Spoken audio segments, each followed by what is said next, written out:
Good afternoon, ladies and gentlemen. I warmly welcome you to this special press briefing by Honorable Minister for Railways, Information Broadcasting and Electronics and IT, Shri Ashwini Vaishnaw. He is also joined by Foreign Secretary, Shri Vikram Mishri, as also by Chairman and CEO of the Railway Board, Shri Satish Kumar. This press briefing is on the upcoming railway link projects between India and Bhutan.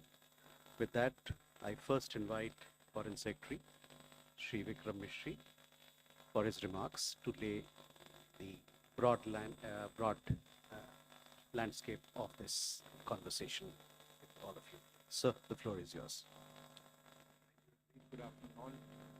Honorable Minister of Railways, Shri Ashwini Vaishnaw ji, Chairman Railway Board, friends.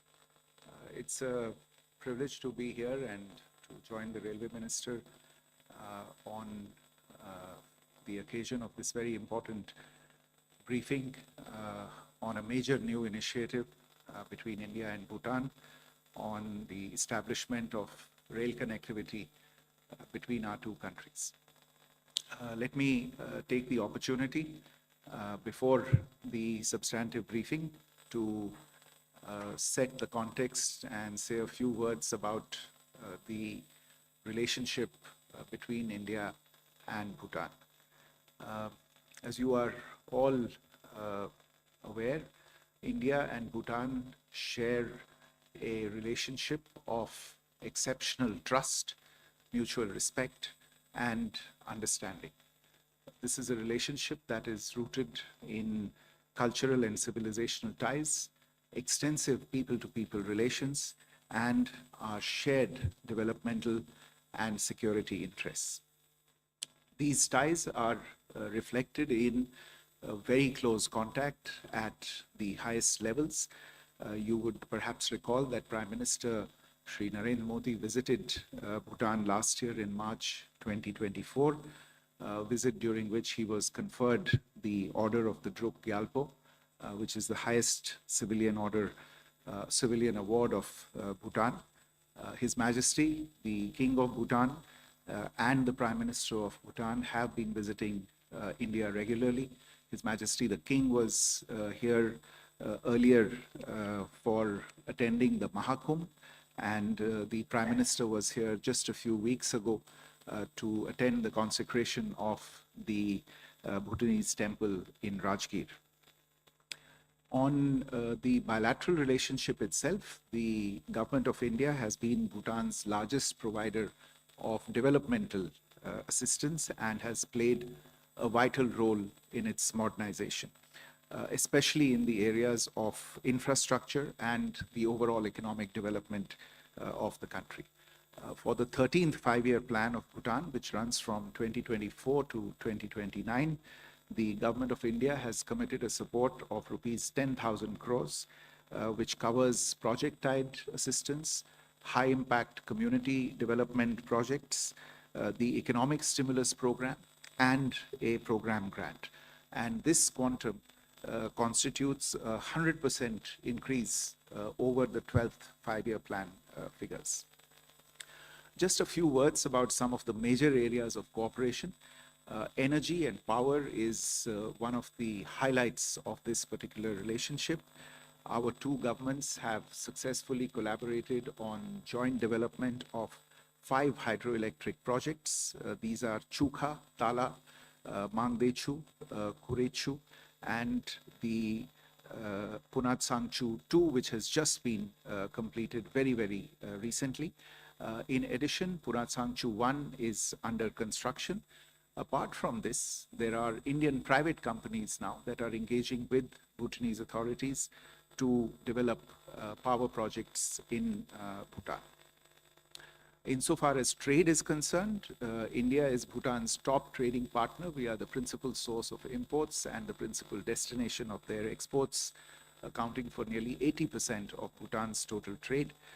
The 2016 bilateral agreement on trade, commerce, and transit establishes a free trade agreement between Bhutan and India, and also provides Bhutan duty-free transit or for goods from and to third countries.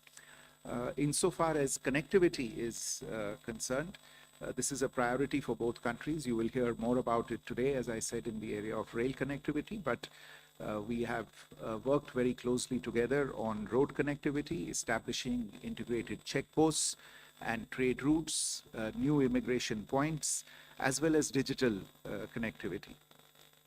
Recently, in order to facilitate the movement of third country nationals, an integrated checkpost was inaugurated at Daranga in Assam in November 2024. And we feel that Bhutan will also benefit from the development of the Jogi-Gofa Inland Waterways Transport Terminal. This was inaugurated this year in February. In the digital domain, both the RuPay card and the Bhim UPI application have been launched in Bhutan. Some of you who are following developments in Bhutan closely would be aware that the government there is developing the Gelefu Mindfulness City project bordering Assam. This is an initiative under the direct guidance of His Majesty, the King of Bhutan. It is envisaged as an economic hub connecting Bhutan with South Asia and Southeast Asia. It's a flagship initiative of the country, and the Government of India has conveyed its support to this initiative. Similarly, Samse, which borders West Bengal, is being developed as an important industrial town in Bhutan for manufacturing and export. And these links that are being worked on will be critical for enhancing cargo and passenger movement.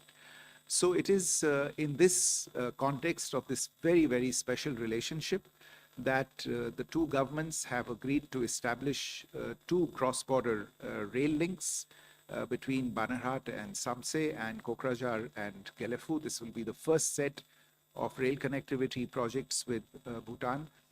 The memorandum of understanding for this connectivity was actually signed during the visit of the Prime Minister to Bhutan that I mentioned a short while ago last year, the one that took place last year. And this MOU will be formally signed later today in New Delhi on the occasion of the visit of the Bhutanese Foreign Secretary to New Delhi. Let me stop there, and I'll request the Honorable Rail Minister to brief you on the details of this very, very important project. Thank you, Mr. Mistry. This project is basically connecting two very important cities of Bhutan. One is Gelefu, as Foreign Secretary shared with us. This is being developed as a mindfulness city. And second is Samse, which is an industrial city. The two projects will take off from the network of Indian Railways at Kokrajhar and Banarhat.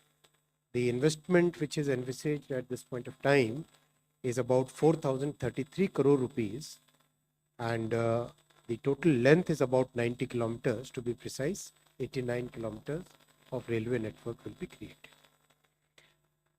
As Foreign Secretary very nicely explained, India is the largest trading partner of Bhutan, and most of the EXIM trade of Bhutan is done through Indian ports. Therefore, it becomes very important to have a good seamless rail connectivity for the Bhutanese economy to grow and for the people to have better ways of access to the global network. So that's why this entire project has been taken up.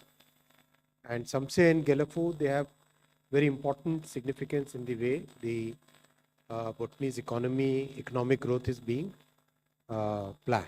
If you look at the railway network, this is the current railway network. The yellow line that you see in between the two blue lines, that is the most important economic corridor, rail corridor, connecting states of Assam, then down south towards Tripura, Mizoram, Nagaland, Meghalaya. All the states are getting connected by this yellow line. There is a blue line on the top.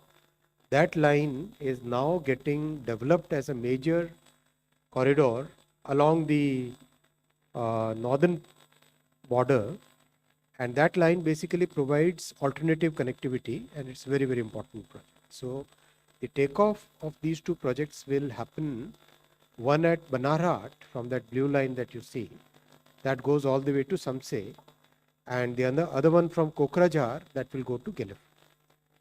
These are the two lines if you look at the map, and they connect two separate, two different parts of Bhutan. Both Samse has big industrial potential, it's developing every day, new projects are coming up, and Gelefu is a new city which is getting developed. I'll come to these two projects one by one. Kokrajhar to Gelefu is, if you look at this, New Bongaigaon is a major industrial center in India where it is getting connected. Kokrajhar is the region station, and then it gets connected to the entire Indian railway network. So in a sense, by constructing about some 70 kilometers, you get the advantage of 1,50,000 kilometers of railway network. That is the advantage which comes by the network effect. This is a more detailed map of this alignment. There are many bridges and many stations. There are 6 stations, 2 important bridges, 2 viaducts, which means the entire section is elevated, 29 major bridges, 65 minor bridges, 2 goods shed will be developed. There is 1 flyover and 39 underpasses. The construction period will be about 4 years for this project. All the land schedules, everything has already been done. A lot of homework has already gone in to reach this level, and very soon we'll start the construction work. Basically, this will provide a lot of economic benefits to the people, both in terms of tourism, in terms of industrial growth, in terms of people-to-people movement, goods movement. Practically every benefit that railway brings will happen with this. The second project is taking off from that upper line that you were seeing, Banarhat. That Banarhat to Samse is the second line. Again, it's a very important project because this connects the industrial city of Samse. This is a more detailed map of this alignment. On the existing railway line, we'll also have 2 small cord lines so that the movement can happen on both sides of the train seamlessly. This is something that we have started doing in practically all parts of the country because this improves the mobility. Again, this 20-kilometer project will have 2 stations, 1 major bridge, 24 minor bridges, 1 flyover, and 37 underpasses. This is about 577 crores, and this will take about 3 years. Huge benefit to the people of Bhutan. The entire area will get connected, and lots of goods movement which takes days today will start happening in a few hours. We have seen in Mizoram, it used to take 4 or 5 days for a cement truck or a steel or any other goods truck to reach the capital Aizawl. Now that's happening in a few hours. So that kind of benefit will come. Just like in case of Srinagar, we have seen that the time for goods shrinks from days to hours. So that is the benefit which will happen for Samse as well as Gelefu. This is one of the promises we had made, and we are delivering on this promise. Thank you, sir. With that, we now open the floor for questions. Please do introduce yourself and your organization before you ask your question. Excuse me. We'll take 3-4 questions together. Okay. Okay. We can take question with you. Please, Mike. Strategic importance of this project. Ram.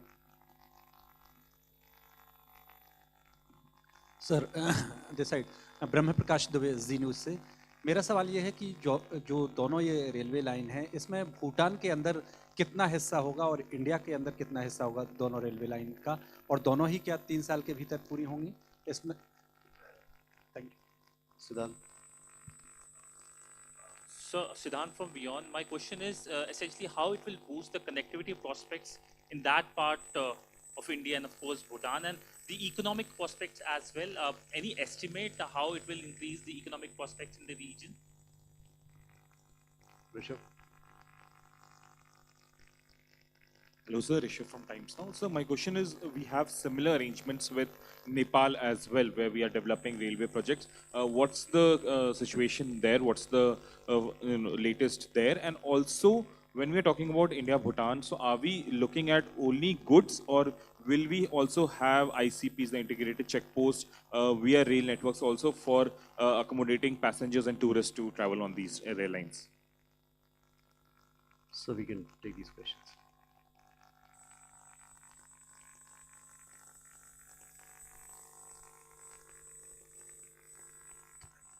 So basically, in Banarat Samtse, Bhutanese side is about 2.13 kilometers. Indian side is about 17.42 kilometers, to be precise. In case of Gelefu, Bhutanese side is 2.39 kilometers. Indian side is 66.66 kilometers. Time taken will be, Samtse will be about 4 years. Samtse will be 3 years and Gelefu will be 4 years. Both goods and passengers will be using these two lines. This line will also have most advanced signaling systems that we are implementing everywhere in the country, and this will be designed for running Vande Bharat trains. So this will be basically modern trains will be run fully electrified, and the curves and all those things will be all the technical parameters will be designed as per the Vande Bharat requirements. A lot of economic benefit as we explained, but I'll still pass on to Foreign Secretary for the strategic importance of these two projects. Thank you, sir. Because we have already pointed out, this is the first ever rail connectivity project or projects that we are developing with Bhutan. So it will obviously enhance overall connectivity with between the two countries. The two areas that have been picked are both significant in themselves. I already mentioned the importance of Gelefu, which is the centerpiece of the Gelefu Mindfulness City project, strategic and visionary project conceived of by His Majesty the King of Bhutan, and something that we have expressed our support for. And this is a project that is envisaged as an economic hub for that part of Bhutan, and naturally because it borders on to Assam, that whole region, Assam is the border. There will obviously be an economic spin-off effect in the entire region, and the rail network will be an important part of that. Similarly, on Samse, as the Honorable Minister also explained, it is being developed as a major important industrial town in Bhutan, focused on manufacturing, on export.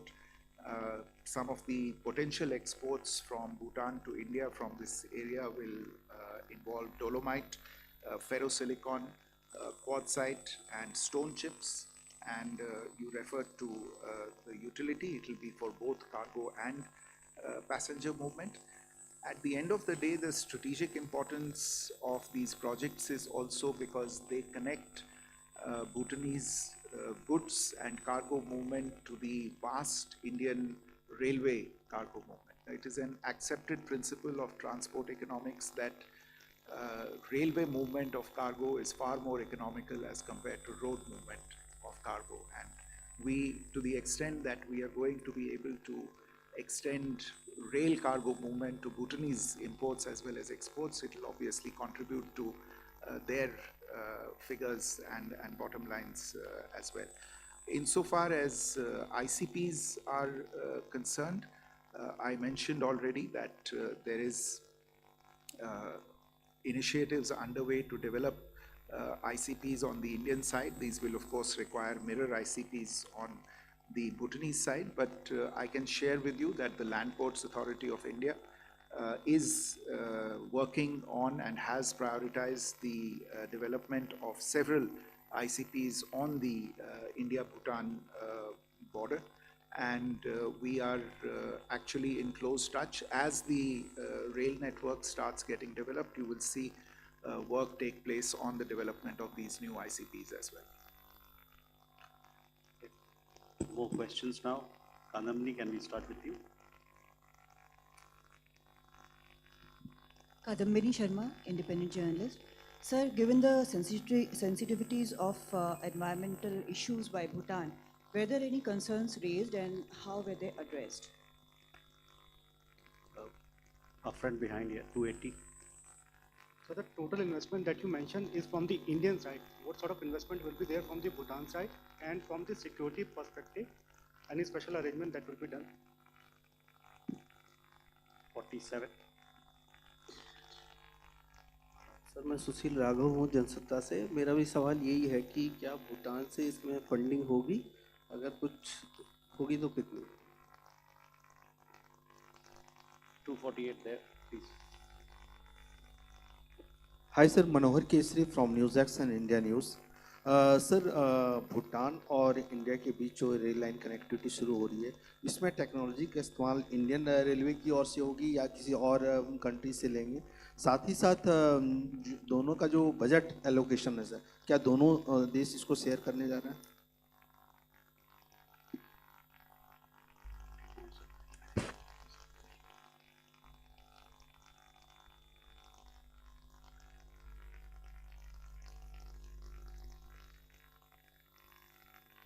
Forty-seven there, yes. Thank you, Mr. Jaiswal. My name is Tripti Nath. I'm an independent journalist. My question is to Mr. Vaishnaw.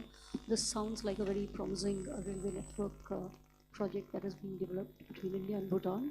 But I'm plain curious, are these coaches, you talked of the technical parameters which will be designed as per Vande Bharat. This is also a fantastic train. But I just want to understand, are the coaches going to be made in India, made in India? So we can take these questions. The environmental issues have been very carefully considered. A lot of studies have happened over the past few years. Each and every parameter has been very, very carefully studied, especially because entire northeastern region that we have seen the kind of issues that we face day in and day out. So over a period of last few decades, our work in northeastern states has given us that capability to understand the environmental issues and plan accordingly. That is one. Each and every part has been considered and very proper design has happened considering the environmental issues, especially climate resilience. For example, flow of water, have sufficient number of underpasses, make sure that elephants can pass under the railway tracks. All those things have been considered while designing this. Second, this entire investment is done by Indian side, and most of the part of the railway network which is within the Indian territory, that is part of the Indian railway network, and the part which is within Bhutan, there is a kind of arrangement between India and Bhutan where the investment is being made by India. The technology is all Indian, coaches will be made in India, and it's basically well-established technology which we are going to use here. The security arrangement will be done in consultation with the operational requirements of both the countries. We will try to have as many people as possible to from Bhutan side to be trained in railway operations so that they also become part of the entire network, the way we have done in case of Nepal also. I'll just add that insofar as the question related to funding was concerned, as the Honorable Minister has explained, the segment of the respective railway links that falls within Indian territory will be funded, that will fall within Bhutanese territory, will be borne by Bhutan's 13th faculty. Hi sir, my name is Joe, Bhutanese government, for the Bhutanese nation. Just want to understand whether this budget is part of the 10,000 crores or will that be separate? And so in terms of the, the trade as of today that is happening between India and Bhutan, can you give us some context on the number of the goods that are being traded and through what points? Umashankar? Umashankar Singh independent journalist. ये बहुत ही अहम परियोजना है जिसका यहाँ ऐलान किया जा रहा है। मेरा सवाल ये है कि जिस तरह से हमने पिछले कुछ दशकों में या कुछ सालों में देखा है कि चीन ने तिब्बत में चाहे वो सिक्किम हो, चाहे वो भूटान हो या फिर अरुणाचल हो, सीमावर्ती इलाकों तक रेल परियोजना लेकर वो आया है, तो क्या इस परियोजना को उसके काउंटर एक मेजर के तौर पे भी देखा जाए या फिर ये सिर्फ भारत और भूटान के बीच द्विपक्षीय संबंधों के लिहाज से इसको देखा जाए? Raghavendra? This is Raghavendra Verma from German television ZDF. So my question is about, do we have a reaction from Bhutan also? How does Bhutan feels about it, and what are their priorities and how they were seeing this line coming? And secondly, in Bhutan, it's only small portion of these railways that go in. So were these two projects entirely dependent on Bhutan to be part of it, or could India had already build those lines to the nearest border region of these two places, and this could have been earlier? Why was it dependent on that portion of Bhutan? Salish? Thank you, sir. I'm Shailesh from National Defense. Sir, may you please elaborate in case possible? Do we have some rare earth minerals deal with Bhutan, and is this project linked to, or I mean, both these links, are they linked with this particular project, sir? And the second, in case if you allow, the same one which Umashankar had just asked. 232. Thank you sir. Mahesh Kejriwal from Lok Sabha group. मेरा सवाल sir ये है कि भूटान और China के बीच में जो है कि बॉर्डर एक इशू आया, तो आप लोग जो ये प्रोजेक्ट शुरू कर रहे हैं, तो भूटान की ओर से क्या भारत के समक्ष कोई विशेष शर्तें रखी गई है इस प्रोजेक्ट को शुरू करने के पहले?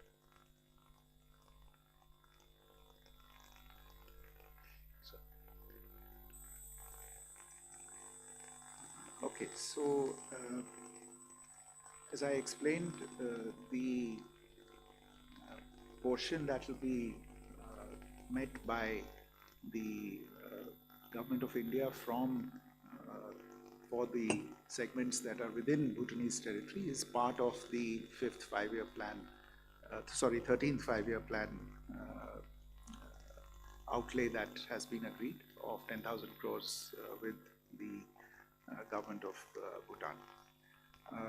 On trade, I mentioned we are Bhutan's premier trade partner.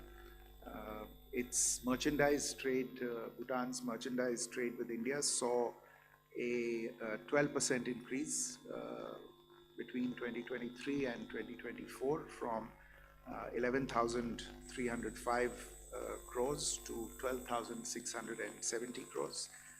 Bhutan's exports to India increased from 2,800 crores in 2023 to 3,100 crores in 2024, while their imports from India grew from 8,500 crore rupees to nearly 9,500 crore rupees during the same period. We are in discussions to actually renew the bilateral treaty of trade, commerce and transit, which was signed in 2016 for a period of 10 years, and it will expire in July 2027, and we will discuss a renewal of that treaty. On the question of involving Bhutan on this, I refer you to my opening remarks, where I mentioned that this is all happening on the basis of an MOU between Bhutan and India that was signed on the occasion of the Prime Minister's visit to Bhutan last year in March 2024. And again, as I pointed out, this MOU will formally be signed later this afternoon in New Delhi between Chairman Railway Board on the Indian side and the Bhutanese Foreign Secretary on the other side.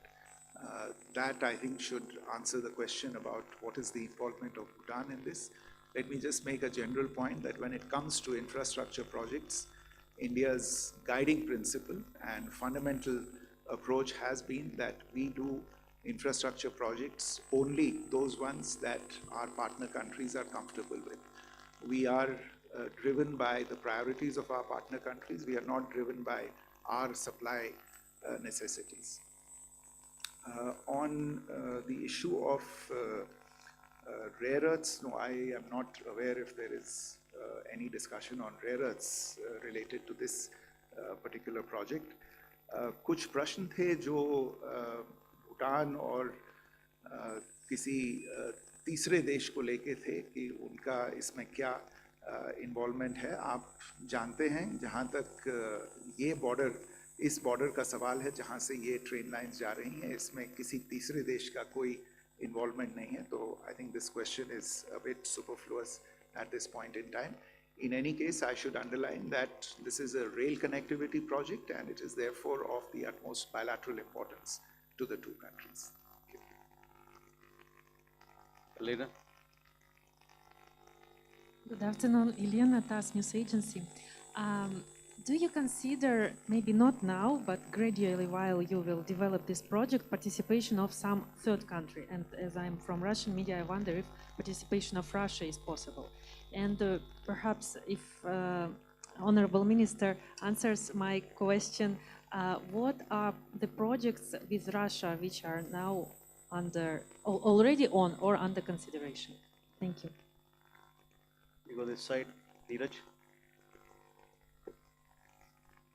मेरा उत्तर मिल गया है. अभिनव वार्ता से वॉल्यूनी वार्ता में अभिनव हूँ. मैं जानना चाह रहा था इस प्रोजेक्ट में कब से काम शुरू होने वाला है और इसमें भूटान जो पैसा खर्च किया जा रहा है, क्या इंडिया की तरफ से ही पूरा पैसा खर्च किया जा रहा है प्रोजेक्ट में या भूटान भी इस पे कुछ सहयोग? नीरज. सर नमस्कार, मैं नीरज दुबे प्रभा साक्षी से. सर जो इस रेल प्रोजेक्ट के लिए क्या भूटानी नागरिकों को रेल मंत्रालय कोई स्किल डेवलपमेंट का कोई कोर्स कराएगा, उनको ट्रेनिंग देगा? और दूसरा, क्या इसमें कोई वर्ल्ड बैंक या एडीबी और किसी अंतर्राष्ट्रीय वित्तीय संस्थान भी कोई सहयोग कर रहा है क्या इस project? 271. Hi, sir. This is Dhruvash from Business Standard. Just wanted to understand a bit of the rationale on electrification of the project, in the sense that there is, while it's appreciable that Vande Bharat trains and modern trains are expected to be run, the experience in electrification in Northeast has rather been a slow one, and this is being seen as some sort of precedent as to how these challenges will come up. And second, in strategic areas, there's a school of thought that more diesel locomotives and more diesel rolling stock would be beneficial in strategic border areas.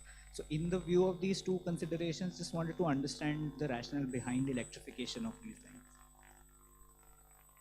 Sachin. Sir मेरा नाम सचिन बुधवलिया है, मैं हिंदुस्तान समाचार से हूँ.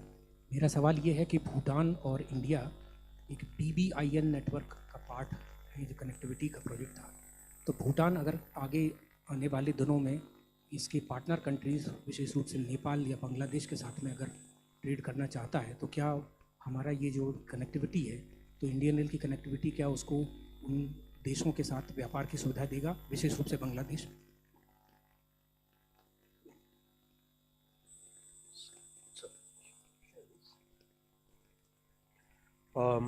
About involvement of Russia, I don't think we have any proposal as far as I know, but if any proposal comes, we'll examine it. I think we are self-sufficient in the technology, both on the construction as well as the train set side. So there is no, at this point of time, there is no such consideration. The project will start very soon. The land schedules, everything, all the permissions, they are all in the works, and land acquisition will start very rapidly. The government of Assam also is very cooperative. They are supporting us in starting this project. Funding, as was mentioned earlier, very clearly the funding for the portion within India is out of the Indian Railways budget, and the funding for the portion which is within Bhutan will be out of MEA's budget, MEA's grants to Bhutan, as FS Saab has already explained. We will be training the people who are interested in railways within Bhutan. As you know, we have a Gati Shakti Vishwavidyalaya, one of the finest transportation university which is getting developed. And there we are already running courses for people from many other countries now. So this will also be part of the program. We don't have any World Bank or ADB requirement in this, and I don't think they have given any proposal so far. So we are not even considering that. A very important question about electrification. I think that question needs to be discussed in a bit of detail. If we compare the environmental issues between diesel and electrified railway network, electrified railway network is about 98% less polluting, considering even the pollution of the source, considering everything, even pollution at the source of generation of electricity. It is 98% less polluting compared to diesel. And when you compare road with rail, then a diesel on both sides, diesel road versus diesel rail, that is 95%. So net, if you compare with the diesel diesel truck on a highway to an electrical train, then the difference is 99 point some percent. So it's practically pollution free. So it's very important that in the economically and environmentally sensitive areas, we should always focus on electrification. Your point about electrification in Northeast no longer holds valid. It's practically entire network is getting electrified. Almost 99% of the network is already electrified, and all new projects are starting with electrification ab initio. Like your generation is born with mobile phones. It's like that kind of thing. So it's absolutely fine. And diesel can always run even if the network is electrified. So diesel, we keep strategic reserve of about 2,500 locomotives, especially in case of disasters, in case of climate issues, in case of other things. So diesel will remain as a significant base. It's not base load, it's more like as an extra reserve when you need diesel locomotives can be run. So I hope that answers your query about Bangladesh. जी, आपका जो प्रश्न था BBIN को लेके, आप सही कह रहे हैं कि भारत और भूटान, नेपाल और बांग्लादेश के बीच ये एक समझौता है। तो मेरे विचार में जहाँ तक इस प्रोजेक्ट का प्रश्न है, आपको मालूम होगा कि दोनों नेपाल और बांग्लादेश के साथ हमारे समझौते हैं, जिसके तहत नेपाल और बांग्लादेश के जो एक्सपोर्ट्स और इंपोर्ट्स हैं उनका वो भारतीय टेरिटरी का इस्तेमाल करते हैं ट्रांजिट के लिए, दूसरी कंट्री में एक्सपोर्ट करने के लिए और थर्ड कंट्रीज़ में एक्सपोर्ट करने के लिए भी। तो अभी तो वो जो भारत का रोड नेटवर्क है और कुछ जो रेल नेटवर्क है उसका इस्तेमाल करते हैं, लेकिन इन दो प्रोजेक्ट से जो भूटान एक तरह से भारतीय रेल नेटवर्क से जुड़ जाएगा, तो इन दोनों जो बाकी देश हैं नेपाल और बांग्लादेश, उनके जो भी एक्सपोर्ट्स भूटान जाने होंगे तो वो भी इस एक तरह से भारतीय रेल नेटवर्क का इस्तेमाल कर सकते हैं भूटान में अपने एक्सपोर्ट्स भेजने का और वहाँ से भूटान के एक्सपोर्ट्स को अपने यहाँ लाने के लिए। With that, ladies and gentlemen, we come to the close of this special briefing. We thank you for your presence and participation, and we also thank Honorable Minister, Foreign Secretary and Chairman Railway Board for their presence. Thank you very much.